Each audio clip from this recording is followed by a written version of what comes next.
Hello friends. आपने पहला part one देखा जिसमें हम लोगों ने जर्नी स्टार्ट करी थी, लगभग 1500 किलोमीटर की थी। यहाँ से हम जामनगर जा रहे थे, तो वो पार्ट आपने देखा। उसमें कुछ पॉइंट जो छूट गए थे, जो मैंने आपसे वादा किया था नेक्स्ट ट्रिप पे, नेक्स्ट वीडियो में आपको बताऊंगा कि जब हमारी गाड़ी पूरी जर्नी कंप्लीट हो जाएगी तो हमारी गाड़ी कितनी चली और कितना उसने माइलेज दिया। क्योंकि टाटा पंच के माइलेज से काफ़ी लोग जो ले रहे हैं वो सोच रहे हैं ये एक्चुअली माइलेज देती है कि नहीं देती, क्योंकि टाटा की गाड़ी का जो इतिहास रहा है वो एक्चुअली पेट्रोल गाड़ी में थोड़ा सा माइलेज का इशू रहा है। तो सारी चीज़ें जो छूट गई थी वो हम सारा कवर करते हैं इस वीडियो में, और आपको बताते हैं जो कुछ कमियां जो रह गई होंगी थी इस गाड़ी में, जो कि अपग्रेड होना चाहिए।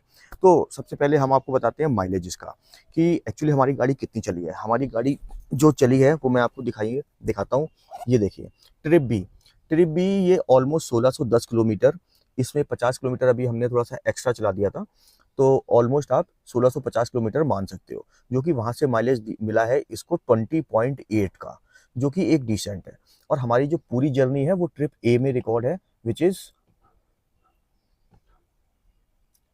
3008 किलोमीटर। ये पूरी जर्नी जो हमारी रही है 5 दिन की, वो 3008 किलोमीटर चली है और इसमें 20.1 का माइलेज दिया है, जो कि मुझे ठीक लग रहा है। जब हम लोग यहाँ से गए थे तो जामनगर जब हम पहुंचे थे लगभग 1450-1500 किलोमीटर के बाद, तो उस टाइम 19.5 माइलेज दे रहा था। जब हम लोग लौट के आए हैं अहमदाबाद वाले रूट से, तो वो रूट का थोड़ा सा ज़्यादा अच्छा था, वहाँ पे इसने माइलेज ज़्यादा दिया और हम लोगों ने थोड़ा सा एसी ज़्यादा चलाया राजस्थान में। तो एक चीज़ तो ये आपको मैं बता दूं कि यहाँ से हम लोग नॉन एसी गए थे, मुश्किल से मुश्किल 2 से 3% एसी चला होगा, और हम लोग ने नाइट ड्राइविंग करी थी तो एसी की ज़रूरत नहीं पड़ी थी।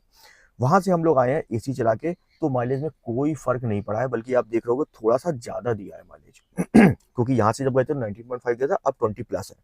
तो 20.1 या 20.8 को छोड़ के अगर हम 20 का माइलेज निकालते हैं तो ये माइलेज मुझे ठीक लगा। अब आते हैं कुछ और चीज़ों पे, आइए मैं आपको दिखाता हूँ। जो मैंने यहाँ कहा था इसकी ब्रेकिंग और लाइट्स के बारे में आपको बताता हूँ, तो आइए चलते हैं। देखिए, अगर हम बात करते हैं इसकी लाइट्स की, तो इसकी लाइट नो डाउट थोड़ी सी वीक है। आजकल जैसे अगर आप देख रहे होंगे एलईडी या एलईडी आ रहे हैं, प्रोजेक्टर आ रहे हैं, उसकी लाइट थोड़ी सी ज़्यादा फोकस होती है। इसमें जो हेलोजन बल्ब आते हैं वो एक्चुअली गवर्नमेंट ने जो बनाया है, 55 वाट से ज़्यादा आप दे नहीं सकते, 50 से 55 वाट। तो इसलिए हर गाड़ी की ही लाइट थोड़ी कम होती है, जो भी स्टॉक हेलोजन बल्ब होते हैं। तो अगर आपके पास चांसेज आप हाईवे पे ज़्यादा चलते हैं तो आप इसको अपग्रेड करा सकते हैं। तो इसकी लाइट थोड़ी सी वीक तो है, हाईवे पे चलने के लिए आपको विजिबिलिटी थोड़ी सी कम मिलती है। ठीक है, अब बात करते हैं इसकी ब्रेकिंग की। तो इसकी ब्रेकिंग एक्चुअली अगर आप कोई दूसरी गाड़ी चला रहे हो, उसके बाद आप अचानक से गाड़ी चलाते हो, तो आपको इसकी ब्रेकिंग थोड़ी सी डिले लगेगी। लेकिन अगर आप इसको चलाते रहते हो, यूज्ड टू हो जाते हो, तो आपके ये हिसाब से चीज़ें सेट हो जाएंगी, आप उसी हिसाब से ब्रेक लगाओगे। तो जो लोग ये कहते हैं कि इसकी ब्रेकिंग थोड़ी सी डिले है, सॉफ्ट, वो एक्चुअली हर गाड़ी का अपना अपना थोड़ा सा डीएनए होता है, कंपनी उस हिसाब से चीज़ें बनाती है। तो मैं शुरू-शुरू में जब मैंने चलाई तो थोड़ा-सा मुझे लगा था, लेकिन जैसे ही मैंने थोड़ा-सा ज़्यादा चलाई इसको, तो वो मैं यूज़्ड टू हो गया उसका, और उसी हिसाब से मैं ब्रेक लेने लगा। तो ये इसकी 2 चीज़ थी। अब हम बात करते हैं इसकी एक और कमी की। देखिए, जब भी हम पेट्रोल पंप पे भराते थे, तो हुआ क्या, मेरी गाड़ी चल रही है और रास्ते से किसी कार वाले ने हाथ दिया और बोलता है भैया आपका फ्यूल वाला लिड खुला हुआ है। तो ये मैंने कई बार नोटिस किया है। कभी-कभी होता क्या है, जैसे मैंने ये फ्यूल भराने के लिए यहाँ से इसका ये ओपन किया, तो कभी-कभी ये नहीं होता है और कभी-कभी हो जाता है, तो मुझे 3 से 4 बार प्रेस करना पड़ता है। अभी देखिए ये एक बार में ही हो गया। और इसमें प्रॉब्लम क्या आती थी, जब हम ये पेट्रोल पंप पे ये बंद कर देते थे, तो रास्ते में हम चलते थे तो हम जब उतरते तो हम देखते थे ये खुला हुआ है। तो आई डोंट नो व्हाई, क्या चक्कर है इसका, कहीं सही से सॉकेट नहीं बैठा है, जो भी हो, तो ये थोड़ी-सी दिक्कत इसमें लगी है। और दिक्कत क्या लगी है, हम 3 लोग जब गए थे यहाँ से, तो इसमें प्रॉब्लम क्या हो रही थी, जो भी बंदा यहाँ पे बैठ रहा था और जिसको थोड़ा-सा आराम करना था, नैप एक चाहिए थी, सोना था, तो उसको दिक्कत ये हो रही थी कि उसको ये फ़ील नहीं हो पा रहा था कि मेरी गाड़ी पूरी लॉक है। तो जब भी वो दरवाजे पे ऐसे टेक लगा के, जैसे कि मैं अभी आपको दिखाता हूँ, इस तरह से मैं दरवाजे पे टेक लगा के और पैर ऐसे करके अगर सोना चाहता हूँ, तो दूसरा बंदा ये सोच रहा था कि ऐसा ना हो दरवाज़ा खुल जाए, और उसका इस गाड़ी में कोई इलाज नहीं हो।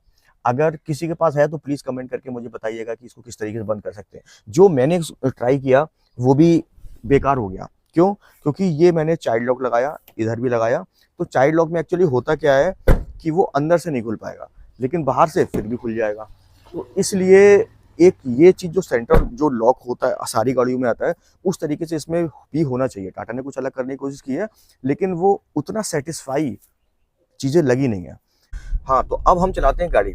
वैसे हमने पार्ट 1 में ड्राइविंग एक्सपीरियंस आपके साथ शेयर किया है, लेकिन इस बार हम थोड़ा-सा आपको चला के दिखाते हैं। एक्चुअली अगर हम इसकी ड्राइवेबिलिटी की बात करते हैं, तो अगर आप ऐसे इंसान हो कि आप 70-80 चलाते हो, मतलब 60, 70, 80, 90 तक चलाते हो, तो ये गाड़ी आपको एक डिसेंट माइलेज दे देगी और आपके हाथ में कंट्रोल रहेगा, आपके स्टीयरिंग आपके हाथ कंट्रोल रहे।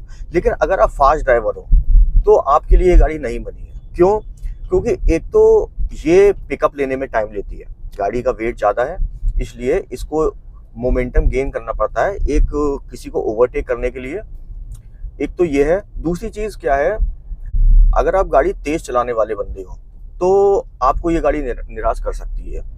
क्योंकि ये गाड़ी जब आप 100 प्लस लेके जाते हो, 100 तक तो ठीक-ठाक परफ़ॉर्म करती है, 90, 100 तक ठीक-ठाक करती है। अगर आप उससे प्लस करते हो ना, तो फिर आपको कॉन्फिडेंस लूज़ होता है। आपको बहुत ज़्यादा आपको फ़ील होता है कि आपकी गाड़ी तेज़ चल रही है। तो एक वो चीज़ है, हम लोग की भी जो जर्नी रही है, हम लोग ने भी वो 80, 90, 100 तक करी है। कभी-कभी 110 भी गए, तो उसमें हम लोग को बस यही महसूस हुआ है कि स्टीयरिंग पे बहुत ज़्यादा फ़ोकस आपको करना पड़ रहा है, लग रहा है गाड़ी डिसबैलेंस हो सकती है। तो एक ये पॉइंट है। आई थिंक ये जाम लगा हुआ है, तो हम लोग अब कर लेते हैं गाड़ी बैक, कि आगे जो है ब्लॉकेज है, कुछ काम चल रहा है। तो एक ये चीज़ है। बाकी गाड़ी चलाने में ठीक है। अगर आप एक नॉर्मल एसयूवी का जो तरीका होता है, थोड़ी बहुत ख़राब रोडों पे गाड़ी चल जाएगी, कोई दिक्कत नहीं है। सस्पेंशन इसका अच्छा है, हम लोगों को थकावट नहीं हुई है। रोड ऑल्थो हम लोग को अच्छे मिले हैं, लेकिन जो थोड़े उसमें गड्ढे-वड्ढे भी थे, उसमें कहीं भी हमारी गाड़ी टच नहीं हुई है। हम लोगों ने रोड से नीचे फुटपाथ पे भी उतारी, तो गाड़ी अपनी कहीं भी टच नहीं हुई है। तो ये सारी चीज़ें इसकी ड्राइवेबिलिटी की बात है। माइलेज मैं आपको बता चुका हूँ। अगर आपको लगता है कि ये गाड़ी आपके लिए ठीक है, ये जो मैंने पॉइंट बताए हैं, उस पॉइंट पे ये खरी उतरती है, तो ये आपके लिए है। लेकिन अगर आप चाह रहे हो कोई ऐसी कार जो ड्राइवर्स कार हो, जो आपके इशारों पे चले, नाचे, स्पीड में चले, तो ये गाड़ी उस तरीके की नहीं है। आई थिंक इन्होंने जो बनाने की कोशिश की है, एक माइक्रो एसयूवी जो आजकल बहुत ज़्यादा चलन में है, और जिस बजट में ये गाड़ी आती है, उस बजट में और कोई गाड़ी भी इस तरह से नहीं देती है। इतना आपको फन टू ड्राइव गाड़ी नहीं मिलेगी। अगर आपको मिलेगी तो स्विफ्ट मिलेगी, लेकिन वो हैचबैक है, वो इस कैटेगरी की गाड़ी में नहीं आती है। प्राइस आपके ऑलमोस्ट सेम आ जाते हैं। तो ये जो मैंने एक्सपीरियंस किया था इस 3000 किलोमीटर की जर्नी में, वो मैंने आपको बता दिया है। ये जो इसके प्रॉस थे, जो इसके कॉन्स थे, कैसी ब्रेकिंग थी, इसकी हैंडलिंग थी। तो आई थिंक ये आपको अच्छा लगा होगा video.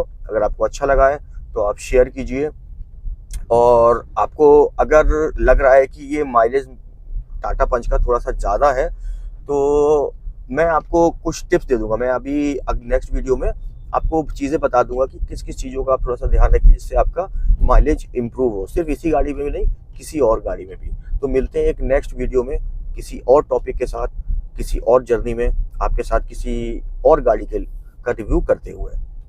Thank you, have a nice day.